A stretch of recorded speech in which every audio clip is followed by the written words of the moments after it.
subscribe to my channel हम आदिवासी। और यहाँ जो उपस्थित हुए जितने हमारे अतिथिगण हैं, जिनको हमने निमंत्रण दिया और हमारा निमंत्रण स्वीकार करते ही आप लोगों ने यहाँ आने का जो कष्ट किया है, उसके लिए मैं आपको सहृदय से वजूहार करती हूँ। आज रानी दुर्गावती का शहादत दिवस है और ये जो दिवस है वो मेरे दिल के ज्यादा करीब है, क्योंकि आज ना केवल रानी दुर्गावती मरावी का शहादत दिवस है, क्योंकि ये हमारे आजी दाई रही हैं, और इनके साथ ही आज 24 जो जून है वो और विशेष हो जाता है, क्योंकि इस गोंडवाना को नई दिशा देने वाले, इस गोंडवाना को जीवित रखने वाले, रात दिन मेहनत करने वाले दादा प्रेमचंद मरावी के आज जन्मदिन भी है। तो ये जो दिन है वो और ज्यादा विशेष हो जाता है, क्योंकि एक तरफ हम दाई दुर्गावती मरावी से प्रेरणा लेते हैं कि उन्होंने जो अपने राजकाज में अपनी प्रजा के लिए दोष मुक्त, छल मुक्त और जो प्रजा के लिए राज किया था, उसके साथ ही उनके बखान करने के लिए, उनका इतिहास का गायन करने के लिए दादा प्रेमचंद मरावी आज हमारे बीच हैं। और इसके लिए आपको गौरवान्वित होने की ज्यादा जरूरत है, क्योंकि वो आपकी धरती से पूरी दुनिया उनको जानती है। गोंडवाना को जगाने वाले के नाम से जाने जाते हैं, जगेरा बाबू कहे जाते हैं। लेकिन मुझे लगता है कि ये जो धरती है उनकी, जैसे कहते हैं ना दिया तले अंधेरा होता है, ये बहुत कड़वा सच है। दिया तले अंधेरा जो है वो सच में जो आसपास के क्षेत्र होंगे, जैसे अरुण भैया ने बताया कि जब वो बालाघाट क्षेत्र में जाते हैं, दूसरे क्षेत्रों में जाते हैं, तो उनके पैरों को धोकर दिया जाता है। उनको सच में भगवान मानते हैं कि आपने गोंडवाना को नया स्वरूप दिया है। शायद आप नहीं होते तो रानी दुर्गावती मरावी को हम नहीं जानते, शंकर साहब, रघुनाथ साहब को नहीं जानते, कहीं इतिहास लिखा ही नहीं था। जब इतिहासकारों ने अपनी किताबों में इनको जगह नहीं दी थी, फिर आप उनको कैसे जानते। लेकिन हमारे क्षेत्र में आप, मुझे नहीं पता किन कारणों से ये हो सकता है ना, दिया तला अंधेरा तो है। इसका कारण चाहे जो भी है, आप आत्ममंथन करिएगा कि आखिर इसका कारण क्या है। आखिर इस क्षेत्र में इतना अंधेरा क्यों है, जबकि वो दूर दूर जाकर रात दिन मेहनत करके, आप लोग बचपन से उनको देखते आ रहे हैं, 7 साल की उम्र से उन्होंने गोंडवाना को जगाने का काम किया है। इस पर आत्ममंथन करिएगा कि आखिर इस क्षेत्र में इतना अंधेरा क्यों। रानी दुर्गावती मरावी की जब बात आती है तो लोग 5 अक्टूबर 1524 से लेके 24 जून 1564 की बात करते हैं कि उन्होंने मुगलों के छक्के छुड़ाए, है ना। उन्होंने अकबर के जो सेनापति थे आसफ खान, उनके साथ लड़ाई करी और उनकी कहानी वहीं खत्म हो जाती है। कि कहानी जो है ये ऐसी थी कि उन्होंने बहुत साहस और वीरता के साथ लड़ाई करी, लेकिन उन्होंने जो संघर्ष किया होगा अपने जीवन में, क्या वो इतना सरल रहा होगा कि आज उनको पूजा जा रहा है, आज उनको आप लोग स्मरण कर रहे हैं, क्या वो इतना सरल रहा होगा।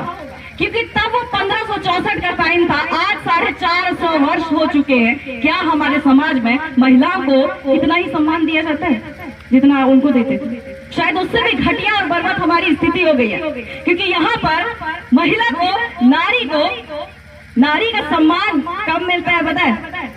ऐसे बैठाकर कि जब आप आरक्षण मिलता है आपको पंचायतों में, जब जनप्रतिनिधि चुनकर आता है तो आप उनको कुर्सी पर बैठा देते हैं, आप कहते हैं हमारे जनप्रतिनिधि है, सरपंच है, जनपद सदस्य।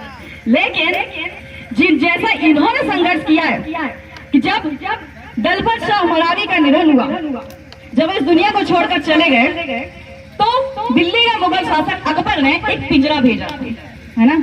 वो पिंजरा क्या भेजा था पता है? ये बोलने के लिए रानी दुर्गावती को कि आपके बस की बात नहीं है ये राजपाट, आपका काम है इस पिंजरे के अंदर रहना, आप राजपाट छोड़कर हमारे पास आ जाइए, रानी बन जाइए और आप ऐश का जीवन जिएंगे। उन्होंने पता जवाब में क्या दिया?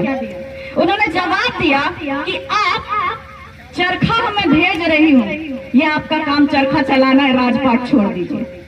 समझ रहे इस बात को? वो उस समय उस नारी को इतनी पीड़ा हुई होगी, लेकिन उन्होंने अपना आत्मसम्मान नहीं छोड़ा। किसके लिए? ताकि आज आप यहाँ बैठकर अपने जल जंगल जमीन की बात कर सके, है ना। लेकिन हमारी जो उनकी स्थिति हुई थी 1564 को 24 जून को, तो वो स्थिति पता है कैसी हुई थी? इसलिए नहीं कि बीजेपी कांग्रेस थे, उस समय बीजेपी कांग्रेस थे क्या? नहीं थे ना, तब तो दल नहीं थे। अभी हम किसकी बात करते हैं? बीजेपी कांग्रेस की। हमको बीजेपी कांग्रेस से ज्यादा हमारे बीच जो यहाँ पे बैठे लोग हैं ना, जो आपका मत ले रहे होंगे, जो बीजेपी कांग्रेस को जाके अपना मत बताते होंगे, किसी अन्य दल को बताते, उनसे ज्यादा खतरा है। और इसी खतरे की वजह से अपने जो घुसपैठिए थे, अपने जो दुश्मन थे आपके समाज के बीच में, उनके करतूतों की वजह से आज वो बलिदान हुई। इस बात को समझे आप। वो चले गए, 450 वर्ष हो गए, लेकिन आपके बीच के समाज के जो घुसपैठिए हैं, विभीषण है, आज तक खत्म नहीं हुए। वो तो राज करके चले गए, आप राज वापस भी नहीं ला पा रहे, जबकि वो बना बनाया आपका गुणवाना राज था, है ना। ऐसे घुसपैठियों को पहचानिए। जब मैं इस पंचायत में चुनाव जीत कर आई थी, तो लोग पता है क्या, चुनाव के पहले से मेरी प्रचर्चा हो रही थी, है ना। आगे से ज्यादा तो मैं उनके विरोध की वजह से जीती हूँ यहाँ के लोगों के। इस बात को मानिए, उन्होंने खुद अपने मुंह से मेरा प्रचार किया हुआ है। ये तो बाहर की है, बालाघाट की, दिल्ली में नौकरी करती है, दस्तखत कराने दिल्ली जाओगे क्या? ऐसे विरोध किया जाता, लोगों ने स्वीकार किया, बोलते हैं हम जाएंगे दिल्ली, कर लिया, चुनाव जीत लिया।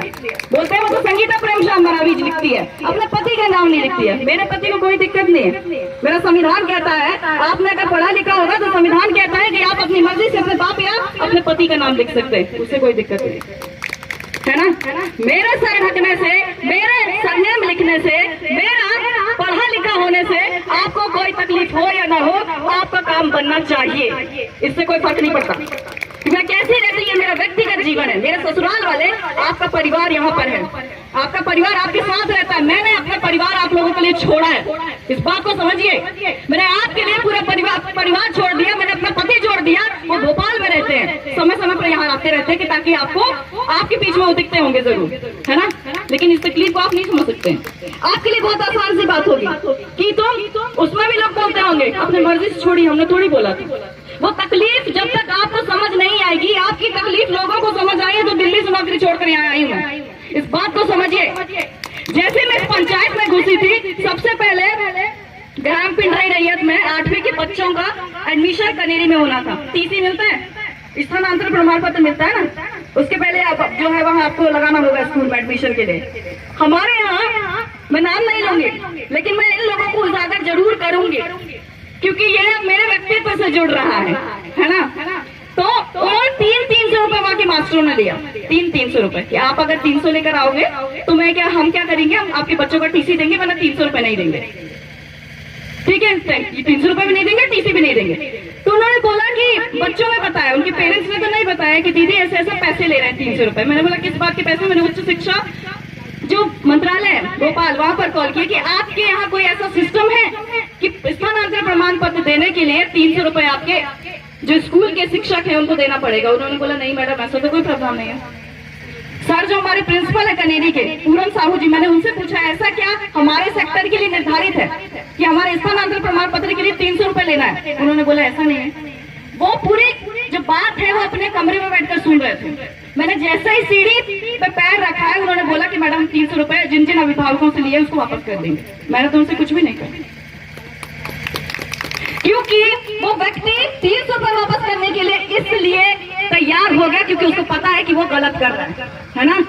उसको पता है कि वो गलत कर रहा है, कहीं ना कहीं वो ले भी लेता। अगर उसको पता भी होता कि अगले वाले बंदे को पता नहीं है, तब भी वो पैसे उसके दिमाग में कहीं ना कहीं घर करता, अगर वो सही व्यक्ति होता तो। लेकिन जिसका दिमाग छल कपट और द्वेष से भरा हुआ है, मुझे यकीनन ये कहना पड़ेगा कि वो व्यक्ति कभी मानसिक रूप से जो सड़ चुके होते हैं ना, वो व्यक्ति कभी ठीक नहीं हो सकते, कभी भी नहीं। इस बात को गांठ मान लीजिए। और ये व्यक्ति आपके समाज के लिए बहुत खतरनाक होते हैं, है ना।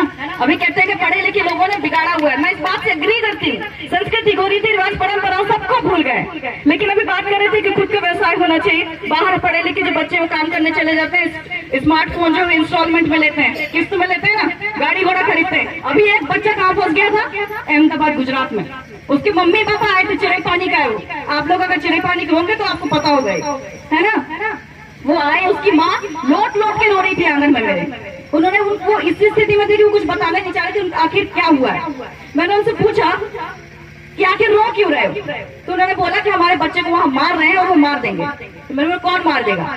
तो बोलते पता नहीं। मैंने बोला कहाँ गया है आपका बच्चा? तो वो कहते हैं पता नहीं। मैंने बोला कौन ठेकेदार लेके गया है? बोलते पता नहीं। कौन कंपनी में गया है? नहीं पता। उनके पास इतना पता था कि गुजरात में गया है उनका बच्चा। अब गुजरात शाहपुरा या मनेरी तो नहीं है ना। गुजरात एक प्रदेश है जो शायद यहाँ की जनसंख्या जो मध्य प्रदेश की ना उससे बहुत ज्यादा होगी वहाँ की। उनकी भाषा गुजराती है, शायद आप एक शब्द भी ना समझ पाओ। जहाँ से नरेंद्र मोदी जो हमारे माननीय प्रधानमंत्री जी वो तो उन्होंने बोला कि नंबर होगा कोई आप दीजिए मुझे। तो वो कहते हैं हमारे पास कोई संपर्क नंबर भी नहीं है। बच्चे का नंबर था, वो बच्चा भाग के आ रहा था क्योंकि उसको पैसे नहीं मिल रहे थे वहाँ पर, वो मारपीट कर रहे हैं, वो वहाँ से निकलने नहीं दे रहे। उसको उन्होंने क्या करा है, बंधुआ बना के रखा हुआ है। तो मैंने बोला उन बच्चे का नंबर दीजिए। बच्चे का नंबर ट्राई किया तो बंद आ रहा था। फिर ऐसे तैसे करके मैंने बोला कि आप किसी ऐसे व्यक्ति का नंबर बताइए जो कभी कंपनी गया हो, आपके गाँव से या आसपास के गाँव से। उनके एक बच्चे का नाम पता चला मुझे, मैंने उनको कॉल किया तो वो कहता है कि हमारे पास कुछ भी नहीं है, सिर्फ एक सुपरवाइजर का नंबर है और एक ठेकेदार का, जो वो खुद वहां नहीं जाता है। वो ठेकेदार कमीशन लेके अपने गांव में ही रहता है। वो खमरिया, असीरो खमरिया का लड़का है। मैंने सुबह एसपी को फोन किया, शाहपुरा एसपी। उसके बाद उन्होंने फॉरवर्ड करी कॉल किसको, टीआई को, कि आप मैडम उनसे बात कर लें, हो सकता है पुलिस डिपार्टमेंट से बात करके वो उसको वहां से रेस्क्यू करके लेकर आ जाए निकाल के।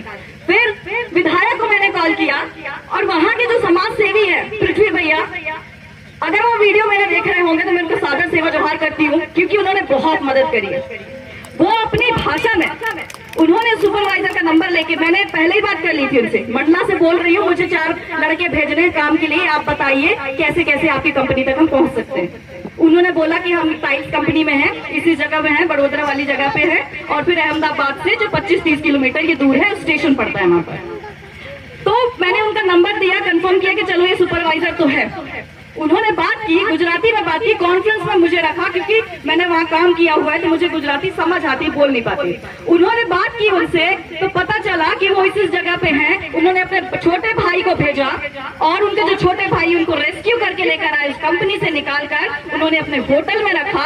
होटल में रखने के बाद उन्होंने लगातार फोन करते रहे, मुझसे पूछा कि बहन इसका करना क्या है, कौन से होटल में रखना है या फिर मैं अपने पास लेकर आ जाऊँ इसको। तो मैंने बोला आप अपने पास रखना, क्योंकि मैं आपको जानती हूँ, शायद छोटे भाई को जानती भी नहीं। उन्होंने अपने पास रखा और उस बच्चे से बात कराई। तो बच्चा, मैंने बोला कि बच्चे आ जाओगे, उन्होंने बोला मेरे पास ट्रेन का किराया नहीं है, उसके पास ट्रेन का किराया नहीं है। तो मैंने बोला ठीक है हम किराया कर देंगे ट्रेन का, उसके बाद तुम फोन जैसे ही ट्रेन में बैठो हमको फोन करना। उसने बोला फोन रिचार्ज नहीं है, मैं कॉल नहीं कर सकता किसी को। फोन का रिचार्ज कराया, ट्रेन में बैठाया, अलग से ऊपर पैसे, खाने पीने के पैसे दिए। वो बच्चा सुरक्षित जबलपुर पहुंचा। जबलपुर पहुंचने के बाद चिड़ई पानी पहुंच चुका है। हमारे बच्चे ऐसे ट्रैप होते हैं, मैं गारंटी के साथ कह सकती हूँ, अगर मेरी जगह कोई और होता तो ये जरूर कहता कि 25 से 30 हजार रुपए सिर्फ गाड़ी का किराया लगेगा, 60 से 70 हजार में आपका बच्चा वापस आ जाएगा और उसका कमीशन जो है ना, शायद वो बच्चा वापस भी नहीं आ पाता और वो 60 से 70 हजार में किसी की झोली में चले गए होते।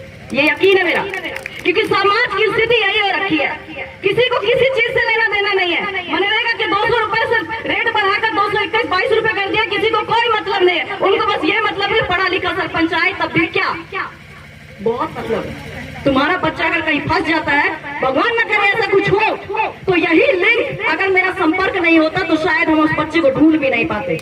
ये पढ़ाई लिखाई का असर है, ये पढ़ाई लिखाई की ताकत है ना। ऐसे ही हटडोल में जब वो बहन, उनकी जो दीदी है, वो पल्ली तोड़ने गई हुई थी, उनको करंट से मौत हो गई, जबलपुर अस्पताल में रखा हुआ था। वहाँ के जनपद अध्यक्ष मुझे लगातार कॉल कर रहे थे कि आप देखिए अगर बन जाएगा तो हो सकता है उनकी गलती रही हो, तभी तो बना रहा था ना वो।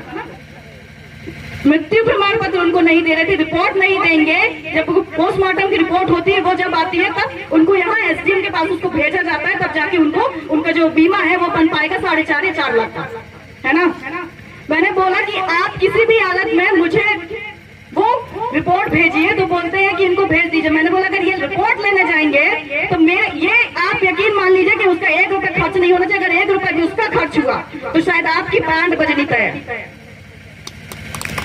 उनसे पूछेगा, क्योंकि मैं झूठे ऐसे दिखावे नहीं करती। पंचायत जीत कर मैं यहाँ जरूर आई हूँ क्योंकि आप लोगों ने चुना है मुझे, तो आपको विश्वास करना पड़ेगा, है ना।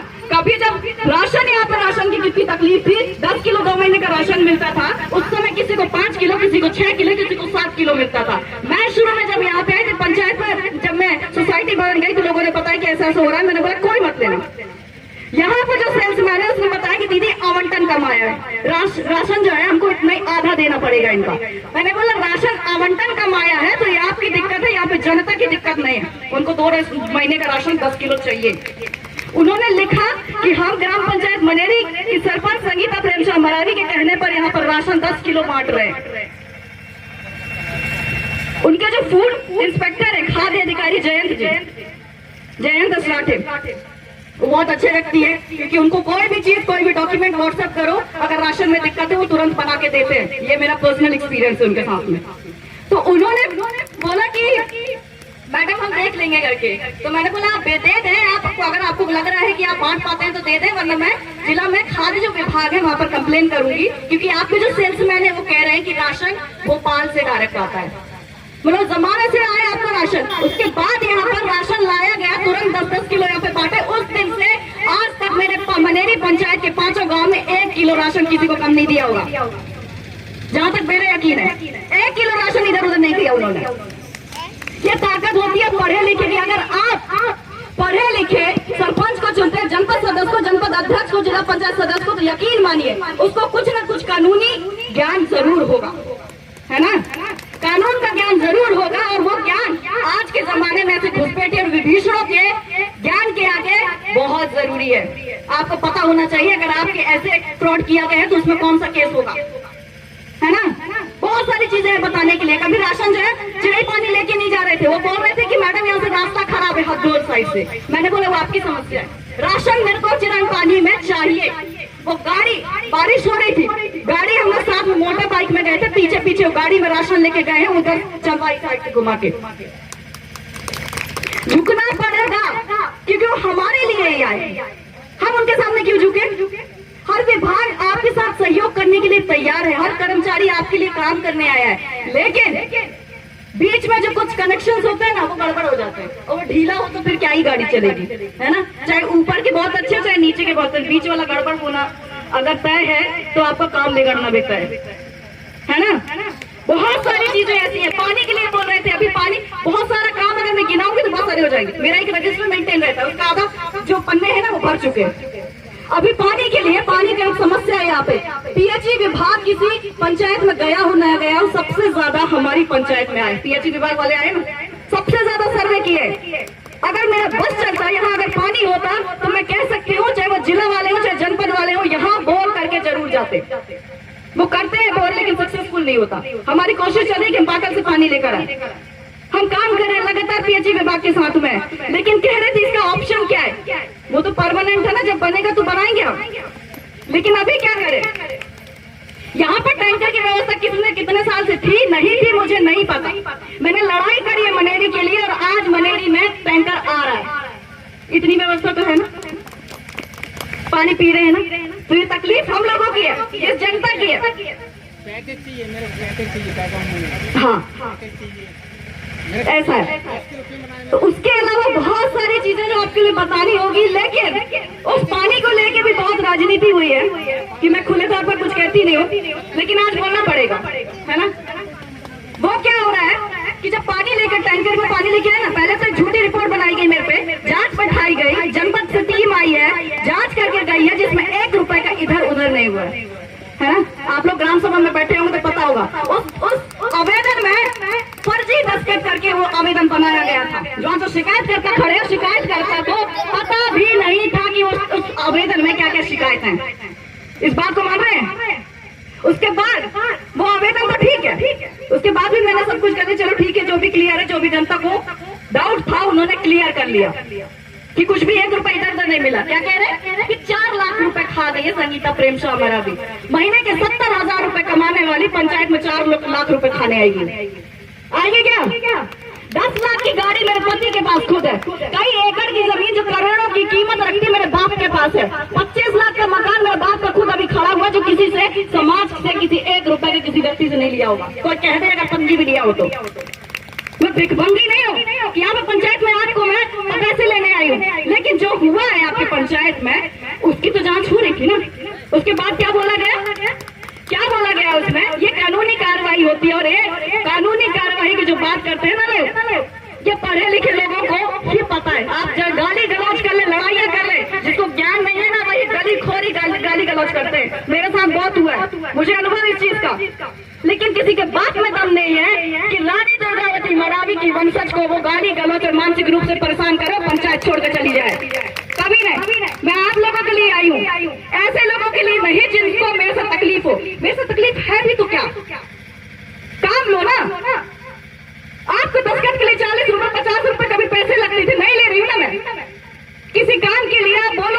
करके अगर मेरे पास दस्तावेज है तो कोई ये कह दे कि आपका काम नहीं हुआ। अगर आप पात्र हैं तो आपका काम जरूर होगा। उसके बाद जांच तो हुई, रिपोर्ट भी बन गई कि आपके जो जांच है वो झूठी पाई गई है क्योंकि फर्जी दस्तावेज वो दस्तखत किए गए। उसके बाद एक और झूठी शिकायत होती है संगीता प्रेम शाह मरावी ग्राम पंचायत मनेरी सरपंच ने वहाँ के कर्मचारियों को मारा और पीटा है। ये FIR शाहपुरा थाने में है। आप लोग यकीन मान लीजिए, आप लोग यकीन मानिए। बोल रही थी कि आप लोगों से बातें होती रहेंगी क्योंकि आप तो हैं ही यहाँ पे और हम आजीवन आप लोगों के साथ रहेंगे, चाहे हम यहाँ इस पंचायत में रहे चाहे ना रहे। तो अपनी बारी को मैं यही विराम देती हूँ और आपको रानी दुर्गावती मरावी को हमारी दाई से मैं आशा करती हूँ, उम्मीद करती हूँ कि अपनी जितनी ऊर्जा उन्होंने अपने राज में लगाया हुआ है वो ऊर्जा हम लोगों में हमारी बुद्धि में डालें, हमको सद्बुद्धि प्रदान करें और अपने राज की तरह एक ना एक दिन गुरुवाना राज जरूर लेकर आए। आप सभी को सादर से बधाई।